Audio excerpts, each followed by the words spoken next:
যদি ডাকসুতে কার্যনির্বাহী সদস্য হিসেবে আমি বিজয়ী হয়ে আসতে পারি তাহলে আমি প্রথমেই যে কাজটি করব সেটা হলো ঢাকা বিশ্ববিদ্যালয়ের শিক্ষার্থী যারা আছে তারা কিন্তু আমাদের শিক্ষকদের মূল্যায়ন করতে পারে না।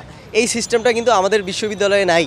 এই না থাকার কারণে দেখা যায় যে আমাদের মধ্যে এরকম অনেক শিক্ষক আছেন, আমি তাদেরকে দোষারোপ করতেছি না, বাট এটা বলতে হয় যে তাদের পড়াশোনা বা তারা যেভাবে পড়ান এর মাধ্যমে অনেক শিক্ষার্থীদের কিন্তু স্বাভাবিক যে পড়ালেখা সেখানে অনেক ব্যাঘাত ঘটে।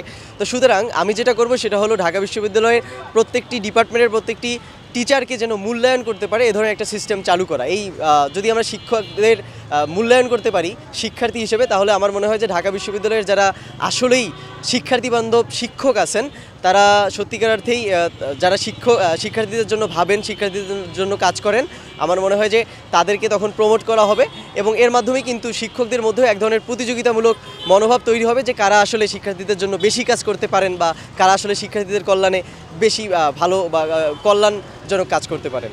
তো সুতরাং আমি এটা করব। আর ডাকসু যে এখন আমাদের আমেজ চলছে, ক্যাম্পাস জুড়ে আমাদের যে উল্লাস বিরাজ করছে এবং আমরা চাই এই ডাকসু প্রত্যেক বছরই এটা কন্টিনিউ হোক এবং এটা আমাদের সাধারণ শিক্ষার্থী সকলের আমাদের চাওয়া এবং ডাকসু কেন্দ্রিক আমাদের শিক্ষার্থীদের যে আকাঙ্ক্ষা আছে এবং আশা আকাঙ্ক্ষা আছে সেটা বাস্তবায়ন হোক এবং আমি একজন প্রার্থী হিসেবে এবং সেটাই বাস্তবায়ন করার জন্য আমি সর্বোচ্চ চেষ্টা করব আমার পক্ষ থেকে।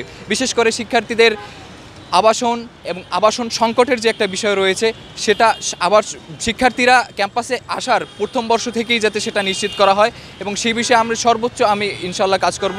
আবাসন সংকট এবং বিশেষ করে শিক্ষার্থীদের যে খাবারের এবং যে পুষ্টির আমাদের হলে যে ধরনের খাবার এবং দেয়া হয় সেক্ষেত্রে শিক্ষার্থীদের পুষ্টি নিশ্চিত করা এবং এই সকল বিষয়ে সর্বোচ্চভাবে খেয়াল রাখা, বিশেষ করে যারা হলের এবং যারা দায়িত্বশীল আছেন তাদের সাথে সমন্বয় করা এই সকল বিষয় নিয়ে এ ধরনের কাজ ইনশাল্লাহ আমার পক্ষ থেকে থাকবে।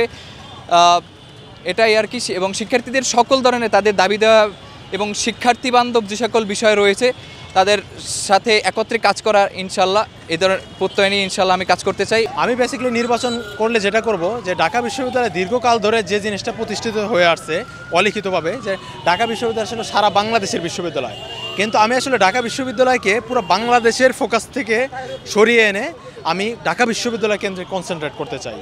অর্থাৎ এইটা বিশ্ববিদ্যালয় যেমন হচ্ছে এখন একটা আদর্শিক লড়াই বা আদর্শিক লড়াইয়ের রাজনীতি, আমি এখান থেকে বের হয়ে এসে বেসিক্যালি হচ্ছে একাডেমিক একটা প্রতিষ্ঠান করতে চাই। এটাই হচ্ছে আমার মেন ফোকাস পয়েন্ট হবে। কিন্তু বিষয়টা হচ্ছে আমি যে এটা এককভাবে করতে পারবো তা না, কিন্তু আমি আওয়াজটা তুলতে চাই, ইনিশিয়েটটা শুরু করতে চাই। তো এটাই হচ্ছে আমার বেসিক প্ল্যান।